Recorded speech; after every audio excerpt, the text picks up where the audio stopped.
ဒီနေ့မင်းကိုတွေးပြက်စရာလည်းကောင်းတယ်လို့တခါတလေကြတော့လဲရဲချင်းစရာကောင်းတဲ့တော်တွင်ထိတ်လန့်ချောက်ချားဖွယ်ဇလန်းလေးတစ်ပုဒ်ပြောပြမယ်ဇလန်းကဒီလိုကွာ Powers Defense ဆိုတဲ့ပြည်တိန်လက်နက်ထုတ်လုပ်ရေးကုမ္ပဏီကဝန်ထမ်း9ယောက်ဟာအဖွဲ့အစည်းစည်းလုံးညီညွတ်မှုရှိအောင်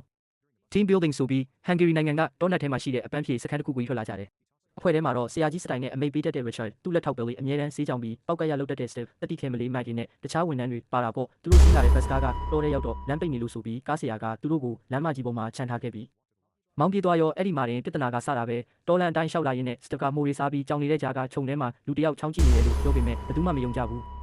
နောက်ဆုံးသူတို့တဲခိုရမယ့်စခန်းကိုရောက်သွားတော့လဲကြည့်ရတာကစုပ်ပြတ်တက်နေတာပဲ Richard ကတော့စွတ်တိုးပြီးဒါငါတို့တဲရမယ့်နေရာပဲဆိုပြီးအားလုံးကိုအထဲသွင်းတာပေါ့ညစာစားတော့ Gordon ဆိုတဲ့လူကစပွဲပေါ်မှာတင်ထားတဲ့ကိတ်မုတ်ဘေးကိုအိမ်ရှင်ကကျွေးတာထင်ပြီးအားလုံးကိုခွဲကျွေးတယ် Steve ကကိတ်မုတ်ကိုဝါလိုက်တဲ့အချိန်မှာပါဇက်ထဲကနေလူသွားတစ်ချောင်းထွက်လာပါလေရောအားလုံးလည်းယုံပြီးအန်ကုန်ကြတာပေါ့ဒါတင်မကဘူးကျော်ဆိုတဲ့အမျိုးသမီးကပြတင်းပေါက်မှာမျက်နှာဖုံးဆွတ်ထားတဲ့လူတစ်ယောက်ကိုမြင်လိုက်ရပြန်ရောနောက်နေ့မနေ့ကျတော့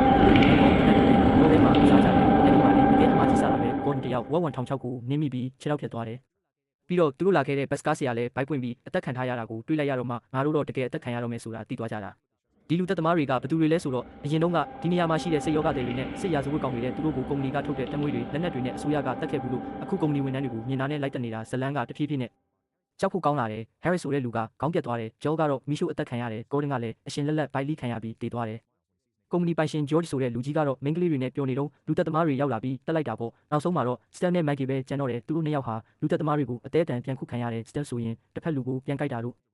ဓာတ်နဲ့ပြန်ထိုးတာတို့နဲ့အနိုင်ယူခဲ့ရတယ်လို့ Mikey ကလည်းကြောက်ခဲကြီးနဲ့လူသက်သမားရဲ့ခေါင်းကိုထုတက်ပစ်လိုက်ရတယ်နောက်ဆုံးမှာတော့သူတို့နှစ်ယောက်ဟာတောထဲကနေထွက်ပြေးလွတ်မြောက်လာပြီးကံကောင်းထောက်မစွာနဲ့ရေကန်ထဲမှာရှိတဲ့လေတစင်းကိုတွေ့ပြီးလွတ်သွားကြတာပေါ့ Steve ကတော့တေမင်းနဲ့ရင်ဆိုင်ခဲ့ရတာတောင်နောက်ဆုံးမှာငါတို့၄ယောက်မိန်းကလေး၂ယောက်ပါဝင်အပျော်ပါးလေးတွေလောက်ကြမလားဆိုပြီးနောက်ပြောင်ရင်းနဲ့ဇလန်းကပြီးသွားတာပါပဲကွာတကယ်ကိုရေရခတ်ငိုရခတ်နဲ့ရင်တထိတ်ထိတ်ကြည့်ရတဲ့ဇလန်းလေးပေါ့